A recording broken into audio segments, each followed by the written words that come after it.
नमस्ते, मैं हूँ सुनील दरेकर। अनमोल ज्ञान इस चैनल में आपका स्वागत है। छात्रों, आज का व्याकरण का वीडियो है और इस व्याकरण के वीडियो में आज हम सीखेंगे अव्यय की ट्रिक। जी हाँ, अव्यय के बारे में मैंने काफ़ी वीडियो बनाए हैं। अगर आप वो देखना चाहते हैं तो मैं डिस्क्रिप्शन में वो लिंक दे दूँगा, वहाँ जाकर उसे ढूंढिए। आज के इस वीडियो में हम केवल अव्यय की ट्रिक देखने वाले हैं। जी हाँ, झट से हम अंक कैसे हासिल करें, यही महत्वपूर्ण ट्रिक इस वीडियो में हम देखने वाले हैं। तो चलते हैं कंप्यूटर स्क्रीन पर।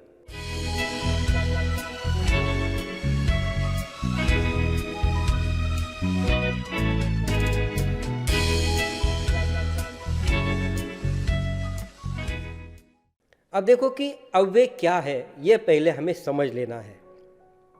अगर इसकी परिभाषा हम जानते हैं तो ट्रिक जल्द से जल्द हम जान सकेंगे। ठीक है, अव्यय का दूसरा नाम अविकारी शब्द भी है। अब देखो कि व्यय का मतलब बदल और अ का मतलब नहीं। इसका अर्थ यह है जिसमें बदलाव नहीं आता है, जिसमें परिवर्तन नहीं आता है, जिसमें हेर फेर नहीं होता है, मतलब कोई चेंज नहीं होता है, उसे अव्यय कहते हैं। इसके लिए हम बहुत एक सुंदर उदाहरण देखते हैं, तब जाकर आपको अव्यय की परिभाषा ठीक में समझ आएगी। ठीक है, अब देखो कि पहला उदाहरण मैंने ये लिया है। मोहन घर के सामने खड़ा है, गीता घर के सामने खड़ी है, दोनों घर के सामने खड़े हैं। अब तीन उदाहरण हमने देखे। अब देखो, मोहन क्या है? पुल्लिंग शब्द है और इसका वचन एक ही है। ठीक है, मोहन एक है और पुल्लिंग है, इसलिए इसकी क्रिया क्या हो गई? खड़ा, ये हो गई है। ठीक है, उसी प्रकार गीता क्या है? स्त्रीलिंग शब्द है और एक वचन है, इसलिए क्रिया क्या हो गई? खड़ी हो गई। दोनों, ये अनेक वचन है और इसीलिए क्रिया खड़े ऐसी हो गई है। अब आपके समझ में आया होगा कि यहाँ मोहन बदला है, खड़ा बदला है, गीता बदली है, खड़ी बदली है, दोनों बदले हैं, खड़े बदले हैं, लेकिन एक शब्द जो है बिल्कुल वही का वही है, वो बदलाव नहीं आया है, उसमें कोई परिवर्तन नहीं है और वो शब्द है सामने। ठीक है, जैसे मोहन सामने, गीता सामने, दोनों सामने, ये सामने शब्द वैसे के वैसे रहा है, मतलब इस पर लिंग वचन कारक का, काल का कोई परिणाम नहीं हुआ है और ऐसे शब्दों को अव्यय कहते हैं या अविकारी शब्द कहते हैं। ठीक है, इसलिए इसकी परिभाषा यह हो जाती है कि लिंग वचन कारक का जिन शब्दों पर कोई परिणाम नहीं होता उन्हें अव्यय कहते हैं। यह बात आपकी समझ में आई होगी छात्रों। अब चलते हैं अव्यय के भेद जानते हैं। अव्यय के चार भेद यहां हम देखने वाले हैं। अव्यय के चार भेद है: क्रिया विशेषण अव्यय, संबंध सूचक अव्यय, समुच्चय बोधक अव्यय, विस्मयादि बोधक अव्यय। छात्रों, बिल्कुल ध्यान से देखिएगा, बहुत से छात्र यह शब्द गलत लिखते हैं। संबंध सूचक, स के ऊपर बिंदी है, ब के ऊपर बिंदी है, संबंध सूचक, समुच्चय बोधक। और बहुत से छात्रों तो ये गलती करते, विस्मयादि बोधक शब्द सही तरीके से नहीं निकालते। देखो, विस्मया दी पहली वेलांटी, दी बोधक, विस्मयादि बोधक अव्यय। इस प्रकार बहुत अच्छे तरह से हमें इसका स्पेलिंग, मतलब इसकी जो वर्तनी है वो लिखनी है। ठीक है, देखो एक एक अव्यय के बारे में हम थोड़ी बहुत यहाँ जानकारी लेते हैं। ठीक है, पहला क्रिया विशेषण अव्यय। अब देखो, ये जो शब्द है उसमें ही इसकी परिभाषा है। कौन सा अव्यय है? जो क्रिया के बारे में विशेषता बताता है ना। विशेषण मतलब विशेषता बताता है क्रिया के बारे में। देखो, क्रिया के बारे में विशेष जानकारी देने वाले अव्यय को क्रिया विशेषण अव्यय कहते हैं। उदाहरण देखिए, पुलिस सारा तमाशा चुपचाप देख रही थी। अब यहां देखने की क्रिया है, तो कैसे देख रही है? चुपचाप देख रही है, मतलब क्रिया के बारे में विशेष जानकारी चुपचाप ने दी है। देखो छात्रों, अगर चुपचाप शब्द नहीं भी होता तो भी वाक्य का अर्थ लग जाता है। जैसे पुलिस सारा तमाशा देख रही थी, लेकिन इसमें विशेषता नहीं है। विशेषता क्या है? कैसे देख रही है? चुपचाप देख रही है, इसलिए चुपचाप क्या है? ये क्रिया विशेषण अव्यय है। दूसरा उदाहरण देखते हैं। हाथी धीरे धीरे चलता है। अब यहां चलने की क्रिया है। कैसे चल रहा है वो? धीरे धीरे, मतलब चलना ये जो क्रिया है इसके बारे में धीरे धीरे इस शब्द ने उसकी विशेषता बताई है, इसीलिए धीरे धीरे ये शब्द जो है, ये जो अव्यय है, ये क्रिया विशेषण अव्यय है। ठीक है। दूसरा, संबंध सूचक अव्यय। अब देखो कि संज्ञा या सर्वनाम का संबंध वाक्य के दूसरे शब्दों के साथ जोड़ने वाले अव्यय संबंध सूचक अव्यय कहलाते हैं। ठीक है। अब देखो यहां रोहन पाठशाला की ओर जा रहा है। अब यहां ये जो ओर है ये संबंध सूचक अव्यय है। छात्रों, यहां बहुत से छात्र ये गलती करते हैं, उन्हें ऐसा लगता है और एक ही है। ये बात अलग अलग है। और एक मात्रा जो है और ये संबंध सूचक अव्यय है, और दो मात्रा और जो है वो समुच्चय बोधक अव्यय है। वो बाद में देखने वाले हम। यहाँ और के बारे में देखते हैं। ये और जो है ये संबंध सूचक अव्यय है। मतलब क्या होता है कि रोहन और पाठशाला, इनका संबंध और ने दिखाया है। ठीक है। घर के सामने पाठशाला है। यहाँ भी देखो सामने ये जो शब्द है ये संबंध सूचक अव्यय है। घर और पाठशाला, इसका संबंध इसने दिखाया है। ठीक है। मतलब संज्ञा या सर्वनाम का संबंध वाक्य के दूसरे शब्दों के साथ जोड़ने वाला अव्यय संबंध सूचक अव्यय कहलाता है। ठीक है। अब यहां एक ट्रिक है। संबंध सूचक अव्यय के पहले ज्यादातर का, की, के ये आते हैं। यहां की कौन सी आती है? दूसरी वेलांटी वाली। ठीक है। समुच्चय बोधक अव्यय, जो अव्यय दो शब्दों या दो वाक्यों को जोड़ता है उसे समुच्चय बोधक अव्यय कहते हैं। इस शब्द में ही इसकी परिभाषा है कि क्या बोध होता है? समुच्चय का बोध होता है, इकट्ठे करने का बोध होता है, जोड़ने का बोध होता है। और क्या क्या जोड़ा जाता है? दो शब्द या दो वाक्य। ठीक है। अब यहां उदाहरण के तौर पर हम समझ लेते हैं। मेरे पास पेन और पेंसिल है।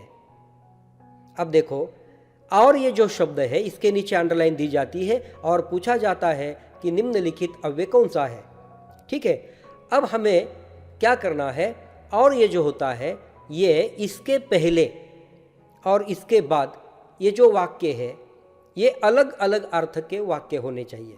जैसे अब यहाँ वाक्य नहीं है, ये शब्द है। जैसे पेन और पेंसिल, ये दो शब्द जो है और ने जोड़ दिए हैं, समुचित किए हैं, इसलिए और ये जो है ये क्या है? समुच्चय बोधक अव्यय है।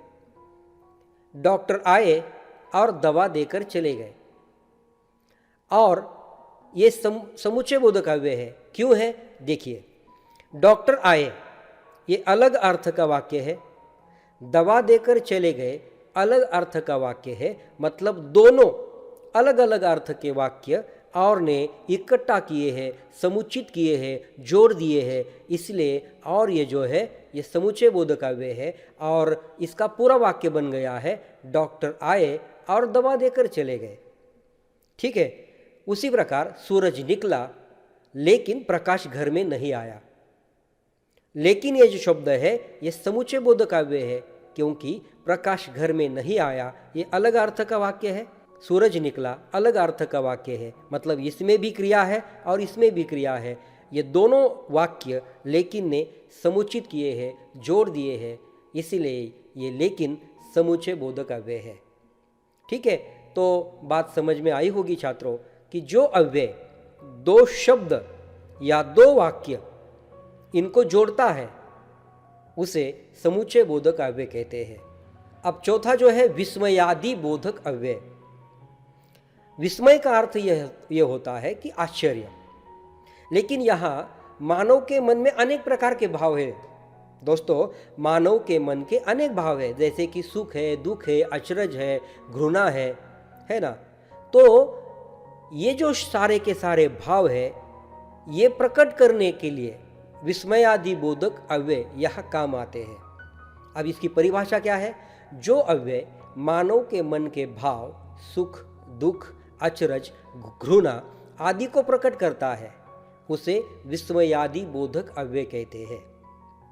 जैसे ओह कितना प्यारा फूल है ना। यहाँ आश्चर्य की बात है, इतना प्यारा फूल शायद कभी देखा नहीं होगा, इसलिए ऐसे शब्द निकले, ओह कितना प्यारा फूल है, वाह कितनी सुंदर साड़ी है, बाप रे कितना बड़ा सांप है ना, छी कितनी गंदगी है।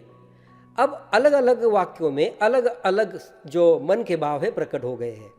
यहाँ घृणा है, यहाँ आश्चर्य है, यहाँ आनंद है, आश्चर्य, मतलब ये भाव जो प्रकट करने वाले अव्यय होते हैं, ये अव्यय विस्मयादि बोधक अव्यय कहलाते हैं। और यहाँ एक ट्रिक है कि विस्मयादि बोधक अव्यय के बाद ये जो चिन्ह दिखाई दे रहा है आपको, ये चिन्ह मतलब संबोधन चिन्ह उसमें दिया जाता है, उसके बाद यह आता है। ठीक है, अब देखिए अव्यय पहचानने की ट्रिक हम देखने वाले हैं। अब तक हमने थोड़ा बहुत जान लिया कि अव्यय किसे कहते हैं, कौन सा अव्यय क्या है। ठीक है, अब अव्यय पहचानने की ट्रिक हम देख रहे हैं। देखो क्रिया विशेषण अव्यय क्या है, क्रिया के बारे में विशेषता। संबंध सूचक अव्यय क्या है, अव्यय के पहले काकी के आता है। समुच्चय बोधक अव्यय क्या है, अलग अलग अर्थ के दो शब्द या दो वाक्य जोड़ देता है। और विस्मयादि बोधक अव्यय मन के भाव प्रकट करता है और ये जो चिन्ह है ये चिन्ह लगाया जाता है। ठीक है, ये संबोधन का चिन्ह है। अब हम उदाहरण के तौर पर अव्यय पहचानने की ट्रिक देखते हैं। उदाहरण मैंने ये लिया है, पुलिस सारा तमाशा चुपचाप देख रही थी। और चुपचाप के नीचे अंडरलाइन है। आपको कहा गया है या पूछा जाता है कि निम्नलिखित अधोरेखांकित शब्द का अव्यय पहचानिए।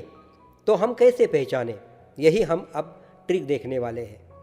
छात्रों, हम नीचे से ऊपर जा रहे हैं। ठीक है, अब देखते हैं ये चुपचाप शब्द जो है ये अव्यय है, कौन सा है ये तो देखना है। तो पहले हम क्या करते हैं कि विस्मयादि बोधक अव्यय है या नहीं ये देखते हैं। मतलब इस वाक्य में ये चिन्ह है क्या देखते हैं। अगर चिन्ह है तो लिख लो विस्मयादि बोधक अव्यय, लेकिन चिन्ह नहीं है तो चलो आगे चलते हैं। अब समुच्चय बोधक के बारे में देखते हैं। हमने तो पहले ही कहा था कि जो अव्यय यहाँ दिया है उसके पहले अलग अर्थ का, सेपरेट अर्थ का वाक्य होना चाहिए और उसके बाद का जो वाक्य है उसका भी सेपरेट अर्थ का वाक्य होना चाहिए।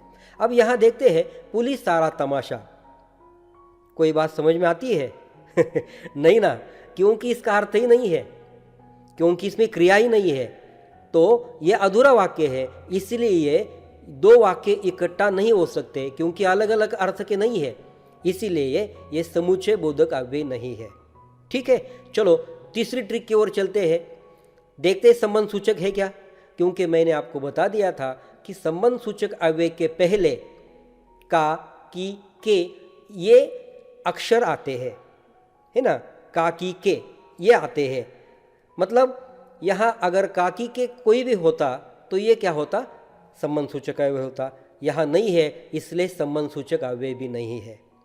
अब देखो अगर ये तीनों अव्यय यहाँ नहीं है तो बेशक हमें लिखना है ये अव्यय कौन सा है, क्रिया विशेषण अव्यय, है ना। मजेदार ट्रिक, क्योंकि अब देखो कि देखने की क्रिया है और देखने की क्रिया के बारे में विशेष जानकारी चुपचाप इस शब्द ने दी है, इसलिए ये क्रिया विशेषण अव्यय है। लेकिन हम ट्रिक क्या देख रहे हैं कि इसमें अगर चिन्ह है तो विस्मयादि बोधक, इसके पहले काकी के अगर शब्द है या अक्षर है तो संबंध सूचक।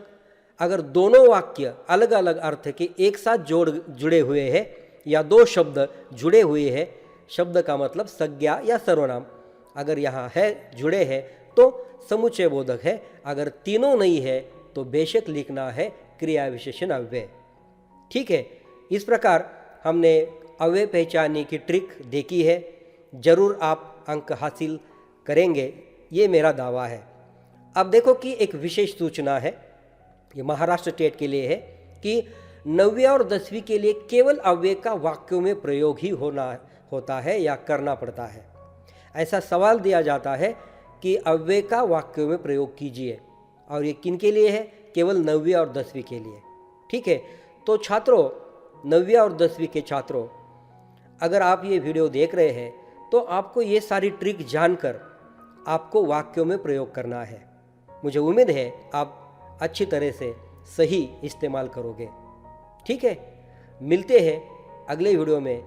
तब तक अपना ख्याल रखिए। जय हिंद।